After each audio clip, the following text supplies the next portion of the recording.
എല്ലാവർക്കും ഒരു ഹായ്. അപ്പോൾ ഇന്നാണ് പോകുന്നത് സൊളാൻഡി 2 എന്ന അനിമയുടെ എപ്പിസോഡ് 35 അതോ 36 ഓക്കെ. അപ്പോൾ എപ്പിസോഡിൻ്റെ ആദ്യം തന്നെ സൺമോൺ എംപയറിനെ തോൽപ്പിച്ച് ഷ്രെക്ക് ചാമ്പ്യനായി. അതിനുശേഷം കുറച്ച് കാര്യങ്ങളൊക്കെ നടന്നെങ്കിലും അതെല്ലാം മാനേജ് ചെയ്തു.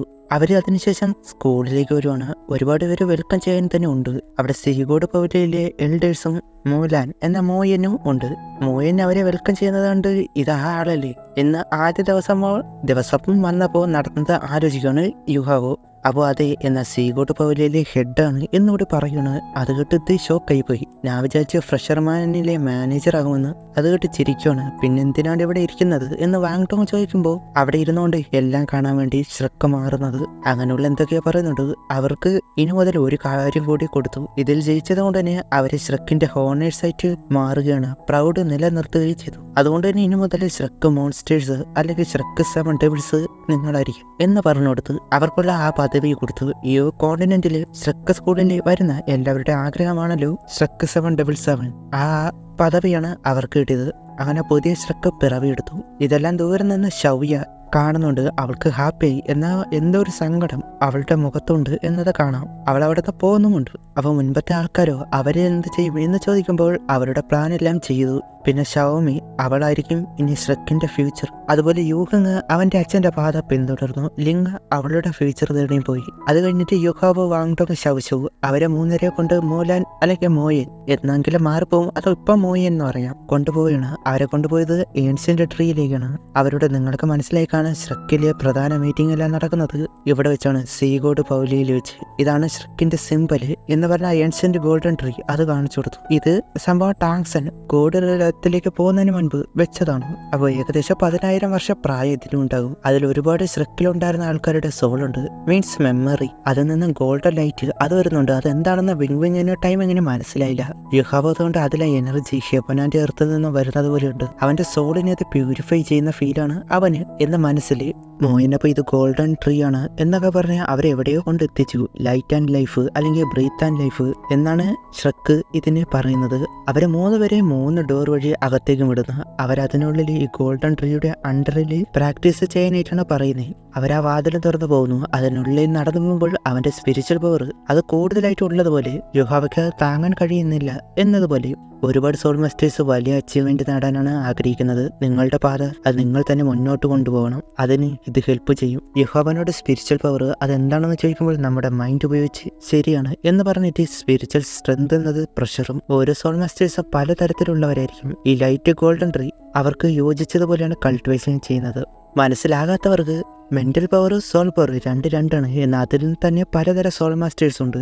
ഈ ട്രീയുടെ അണ്ടറിലാണ് കൾട്ടിവേഷൻ ചെയ്യുന്നതെങ്കിൽ ഹെവൻ ആൻഡ് എർത്ത് എനർജിയും light and breath of light എന്ന് പറയുന്ന ഷ്രെക്ക് പറയുന്ന ഈ ട്രീയുടെ അണ്ടറിൽ പ്രാക്ടീസ് ചെയ്ത അവർക്ക് യോജിച്ച രീതിയിൽ ആ വലിയ അച്ചീവ്മെന്റ് ഇവിടെ നിന്ന് തന്നെ ഉണ്ടാക്കിയെടുക്കാം. അവരുടെ പാത അത് ഇതുവഴി തന്നെ അവർക്ക് മനസ്സിലാക്കിയെടുക്കാൻ കഴിയും. അതുകൊണ്ട് തന്നെ അവർ വന്ന് നിൽക്കുന്നത് അവർക്ക് യോജിച്ച സ്ഥലമായിട്ട് മാറുകയാണ്. യുഹാവന്റെ മെന്റൽ പവർ ആയതുകൊണ്ട് തന്നെ അത്രയും സ്ട്രോങ് സ്പിരിച്വൽ എനർജി ഫുൾഡായ ഒരു സ്ഥലത്താണ് കൊണ്ടെത്തിച്ച്. അവിടെ ഒരു ഡ്രാഗനെയും കാണാൻ. ഡ്രാഗന്റെ സ്ട്രെങ്ത് അല്ലെങ്കിൽ മെന്റൽ പവർ എത്രത്തോളം പവർഫുൾ ആണെന്ന് ഡാമിങ്ങിന്റെ കണ്ടിട്ടുള്ളതാണ്. അല്ലെങ്കിൽ ടാങ്സന്റെ ഉള്ള ഡാമിങ്ങിന്റെ സോൾ ബോർഡ് അത് ഉപയോഗിച്ച് കണ്ടിട്ടുള്ളതാണ്. ടാങ്സൺ സ്പിരിച്വൽ പവർ ഉപയോഗിച്ച് പോയപ്പോൾ അത് മനസ്സിലാക്കി ഡാമിങ്ങി. അതുപോലെ ഹോത്തൻ ഡ്രൈവ് പോയപ്പോൾ ടാങ്സൈ അവരുമായിട്ട് ഫൈറ്റ് ചെയ്തപ്പോഴൊക്കെ അതേ രീതി തന്നെയാണ് ഇവിടെ പറയാൻ കാരണം. ആ ഡ്രാഗൺ എന്തുകൊണ്ട് വന്നു എന്നത് മാത്രമാണ്. നീ ഒരുപാട് സീക്രട്ട് അത് ഒളിപ്പിക്കുന്നതെന്ന് എനിക്കറിയാം. ഞാൻ നിന്നോട് ചോദിക്കുന്നില്ല. ഞാൻ ഒരു അഡ്വൈസ് തരാം. നീ തെറ്റായ രീതിയിലാണ് അതിൻ്റെ യൂസ് ചെയ്യുന്നതെങ്കിൽ അതിൻ്റെ ആഫ്റ്റർ എഫക്റ്റ് അത് വലുതായിരിക്കും. അത് നീ ഊഹിക്കുന്നതിലും വലുതാണ്. അങ്ങനെ കുറെ നേരം കടന്നുപോയി. യുഹാവോനോട് നെക്രോമൻസർ നിന്റെ കയ്യിൽ അത് നിന്നെ വാങ്ങാൻ പറഞ്ഞ ഷാൻ കാർവിംഗ് നൈഫ് അതിലെ കഴ്സ് അതിനെ പ്യൂരിഫൈ ചെയ്യാൻ പോവുകയാണ് എന്ന് പറഞ്ഞാൽ ചെയ്യാനായിട്ട് തുടങ്ങി. ഇത് പ്യൂരിഫൈ ആകുന്നതോടെ ഇതിൻ്റെ പേര് മാറും. നീ ഓപ്പർച്യൂണിറ്റി നന്നായിട്ട് യൂസ് ചെയ്യും. ആ നൈഫിൽ എന്തൊക്കെ മാറ്റങ്ങൾ വരുന്നു അതിലെ കഴ്സ് മാറിയതുപോലെ ഗ്രീൻ കളറിലായി. അത് അവനായിട്ട് മെർജ് ചെയ്യാൻ പോവുകയാണ് എന്ന് പറഞ്ഞ് അവൻ്റെ നെറ്റിയിൽ അത് കുത്തിയിറക്കി. ആ നൈഫ് അത് പ്യൂരിഫൈ ആകുന്നതിനോടൊപ്പം ഷാഡോ ആയിട്ട് കണ്ടിരുന്ന നെക്രോമൻസറിന്റെ രൂപം അത് പയ്യെ വിസിബിൾ ആകാൻ തുടങ്ങിയത് കാണാം. അവൻ്റെ നെറ്റിയിൽ ഒരു 3ാമതൊരു കൈ പോലെ കണ്ണു പോലെയായി. അതുപോലെ അവൻ്റെ സ്പിരിച്വൽ വേൾഡിലും ആകട്ടെ 2ാമത്തെ സ്പിരിച്വൽ സി അത് ഉണ്ടാകുകയാണ്. ഇതെന്താണെന്ന് ചോദിക്കുമ്പോൾ അത് പറയുന്നുണ്ട്. അതുപോലെ നൈഫിൽ കണ്ട ഗ്രീൻ കളർ, അതിലൊരു ഡ്രോപ്പ് എനർജി പോലും പെൻഗ്വിങ്ങിനെ അതിശയപ്പെടുത്തി. അതുപോലെ ഒരുപാടെണ്ണം അങ്ങനെയാണ് ഉള്ളത്. ടൈമിങ് യുഹാവയ്ക്ക് 10 സീലാക്കി വെച്ചായി. അതിൽ ഒരെണ്ണം മുഴുവനായിട്ട് മാറുകയും ചെയ്തു. ഇനി മുതൽ നിങ്ങൾ ആയിട്ട് എനിക്ക് ഫൈറ്റ് ചെയ്ത് ഇവിടെ നിൽക്കേണ്ട ആവശ്യമില്ല, ഞാൻ രണ്ടാമതൊരു സ്പിരിച്വൽ വേൾഡ് ഉണ്ടാക്കി എന്ന് പറഞ്ഞ് അവരുടെ രണ്ടുപേരോടും വരാനായിട്ട് പറഞ്ഞ് കൊണ്ടുപോയി. അതുപോലെ തന്നെ യുഹാവന്റെ സെക്കൻഡ് സ്പിരിച്വൽ വേൾഡിലേക്ക് തട്ടിയിട്ട് അവനെ ഒന്ന് ടൈമിങ് പിടിച്ച് മുഴുവനായിട്ട് ആ എനർജി ആയതോടെ നെക്രോമൻസറിന്റെ യഥാർത്ഥ രൂപത്തിലേക്ക് മാറുകയാണ്. ആദ്യമായിട്ടാണല്ലോ അങ്ങനെ കാണുന്നത്. അതിൻ്റെ അതിശയമുണ്ട്. ഈ നൈഫിലുണ്ടായിരുന്ന ആ ഗ്രീൻ കളർ ഇത്രയും വരാൻ അതിന് കാരണമാണ് ഗോൾഡ് ഓഫ് ലൈഫ്. ഈ ഒരു പേര് വിചാരിക്കുന്നവർ അധികമാണ്. ലൈഫിന്റെ ഹ്യൂജ് പവറാണ്. ഇതൊരു ഹെവൻ ആൻഡ് എർത്ത് ട്രഷറാണ്. മുൻപ് കണ്ട ഗോൾഡൻ ലൈറ്റിന്റെ ആ വരുന്ന അതൊരു ഹെവൻ ആൻഡ് എർത്ത് എനർജി മാത്രമാണ്. ഇതാകട്ടെ ഒരു ട്രഷറും. വേറെ ഏത് എക്സാമ്പിൾ വേണമെന്ന് ചോദിച്ചാൽ ഈ ഷിയാവോന്റെ കയ്യിലുണ്ടായിരുന്ന ലവ്സിക്ക് ഹാർട്ട് ബ്രോക്കൺ ഫ്ലവർ, അത് ഇതുപോലെ ഹെവൻ ആൻഡ് എർത്ത് ട്രഷറാണ്. ഇതിന്റെ എനർജി എത്രത്തോളം ഉണ്ടെന്ന് നോക്കിയാൽ ടൈമിങ്ങിന്റെ മില്യൺ കൾട്ടിവേഷൻ പോലും ഇതിൽ മുൻപുള്ള ഡ്രോപ്പിന് തുല്യമാണ്. അതിൽ താഴെയായിരിക്കും. അതുകൊണ്ടാണ് ബിഗ്മിങ് വരെ ഷോക്കായി പോയത്. അത് ആ ചെറിയൊരു ഡ്രോപ്പ് മാത്രമാണ് എന്നത് ഓർക്കണം. അവന്റെ മൂന്നാമതായിട്ട് മാർഷൽ സോൾ കോസി സ്പിരിറ്റായി അത് നെക്രോമൻസർ കൊടുത്തു. നീ സ്ട്രോങ് ആയാൽ മാത്രമേ എനിക്ക് പിന്നെ സ്ട്രോങ് ആകാൻ കഴിയൂ. നെക്രോമൻസറിന്റെ തലക്കടി കിട്ടി ഓർമ്മയില്ലല്ലോ, അത് യുഹ വഴി കിട്ടാനാണ്. അവന്റെ മെന്റൽ പവർ അത്രയ്ക്കും പവർഫുൾ ആണ്. അവരുടെ 3 പേരുടെയും ഹോപ്പ് അവനിലാണ്. ആ ഗോൾഡൻ ട്രീയുടെ അണ്ടറിൽ നീ പ്രാക്ടീസ് നന്നായിട്ട് ചെയ്യാനായിട്ട് പറഞ്ഞു വിട്ട് അങ്ങനെ യുഹാവയ്ക്ക് മൂന്നാമതൊരു മാർഷൽ സോൾ കൂടി കിട്ടുകയാണ്. അത് കഴിഞ്ഞ് ബേബിക്ക് ഞാൻ ഒരു ലെറ്റർ കൊണ്ടുകൊടുത്തു. ഷവിയയുടെ ലെറ്റർ ആയിരുന്നു. അവൻ്റെ ഫ്യൂച്ചർ റെസ്പോൺസിബിൾ വലുതാണ്. അതിനിടയിൽ അവളൊരു ബാധ്യത ആകേണ്ടി വന്നാലോ എന്ന് കരുതി അവൻ്റെ ഫ്യൂച്ചർ അത് മനസ്സിലാക്കി അവൾ പോകുന്നു എന്നായിരുന്നു. എന്നാൽ ഇതൊട്ടും തന്നെ ബേബി വിചാരിച്ചില്ല. അവൻ ഓടി വന്ന് നോക്കി. എന്നാൽ അപ്പോഴേക്കും അവൾ പോയിരുന്നു. അവൾക്ക് വലിയ സങ്കടമുണ്ട്. എങ്കിലും അവൾ ഒരു ദിവസം തിരിച്ചു വരും, അന്ന് നമ്മൾ ഒരുമിക്കും, ടാങ്ക് സെറ്റിനെ റീബിൽഡ് ചെയ്യും എന്നൊക്കെ പറഞ്ഞാണ് പോയിരുന്നത്. എന്നാൽ ബേബി ഇതെല്ലാം കണ്ട് സങ്കടമായി. അത് കഴിഞ്ഞ് സൺമോൺ എംപയർ അവിടെ ആ പറഞ്ഞ ഗ്രാൻഡ് ഫാദർ നിൽക്കുന്നു. അങ്ങോട്ട് ഷൗമെങ്ങും അതുപോലെ തന്നെ ഹോങ്ചെങ് വന്ന് എങ്ങനെ ഉണ്ടായിരുന്നെന്ന് ചോദിക്കുമ്പോൾ വളരെ വേസ്റ്റായ ടൈമായിരുന്നു. വന്നിട്ട് ഇപ്രാവശ്യം സെക്കൻഡായി പോയി എന്ന് പറയുമ്പോൾ അത് കേട്ട് ചിരിച്ചിട്ട് ജയം പരാജയം അതിൽ നോർമൽ കാര്യമാണ്, അതോർത്ത് ഷെയിമാകേണ്ട. ഇത്രയും വർഷം കൊണ്ട് ഷ്രക്ക് വളർന്നു വരുന്നു. സൺമോൺ എംപയറിന് വേണ്ടി ഒന്നടക്കന കൊല്ലും എന്ന അപ്പോഴാണ് സെഞ്ചുറി മില്യനെയും സോൾ ബീസ്റ്റിനെ ട്രാപ്പാക്കിയ ആ സോൾ ടൂള് അത് കാണിക്കുന്നത്. പിന്നെ 36 ദിവസം കഴിഞ്ഞ് ശൗശവും അവളുടെ കൾട്ടിവേഷൻ കഴിഞ്ഞു വരുന്നു. എന്തായെന്ന് ചോദിക്കുമ്പോൾ അവളുടെ ഫ്യൂച്ചർ കൾട്ടിവേഷൻ പാത അത് മനസ്സിലാക്കി കൺട്രോൾ ആൻഡ് അസിസ്റ്റ് ചെയ്യുകയാണ് അവളുടേത്.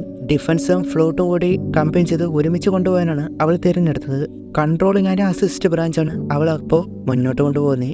അത് കേട്ട് ഡെവലപ്പർ കോണ്ടിന്റെ ഹിസ്റ്ററിയിൽ ആരും തന്നെ അങ്ങനെയൊന്നും ചെയ്തിട്ടില്ല. രണ്ടും കൂടി ഒരുമിച്ച് വാങ്ടോങ് ഫോർത്തിയൻ ഹാമർ ബട്ടർഫ്ലൈ രണ്ടും അറ്റാക്കിംഗ് ടൈപ്പാണ്. അറ്റാക്കിംഗ് ടൈപ്പ് ബ്രാഞ്ച് അവിടെ മുന്നോട്ട് കൊണ്ടുപോകുന്നത്. സോൾ പവർ ഇംപ്രൂവ് ചെയ്ത് ടാൻസെറ്റിലെ ടെക്നിക് കൂടി ചേർത്ത് പ്രാക്ടീസ് ചെയ്യാൻ പോവാണ്. യുഹാവ കൺട്രോളിംഗ് ടൈപ്പാണ് തിരഞ്ഞെടുത്തത്. സ്പിരിച്വലായി പിന്നെ ബിങ്ങിന്റെ സ്ട്രോങ് അറ്റാക്കും പിന്നെ സോൾ മെന്റലും അത് 3 കൂടി കമ്പൈൻ ചെയ്ത് അതുപോലെ തന്നെ ടാങ്ക് സെറ്റിലെ സീക്രട്ട് ടെക്നിക്കൽ എല്ലാം കൂടി ഒരുമിച്ച് ഫ്യൂച്ചർ കൾട്ടിവേഷൻ പാത അവൻ തിരഞ്ഞെടുത്തു. അവർക്ക് 3 പേർക്കും യോജിച്ച സോൾ ബോൺ തന്നെ കൊടുത്തു. യുഹാവയ്ക്ക് ഐസ്കോർപ്പിന്റെ ആ സോൾ ബോണും ശൗശവന്റെ ഒരു പ്ലാന്റ് ടൈപ്പും വാങ്ടോങ്ങിന് ഡീമൺ ബ്രേക്കും പ്ലേസ്ഡ് വൾബോണില്ല ഫ്ലൈറ്റാ അങ്ങനത്തെ ഒരു വലിയ പേരുള്ള ഒരു സോൾ ബീസ്റ്റിന്റെ സോൾ ബോൺ ലൈറ്റ് ടൈപ്പാണ്.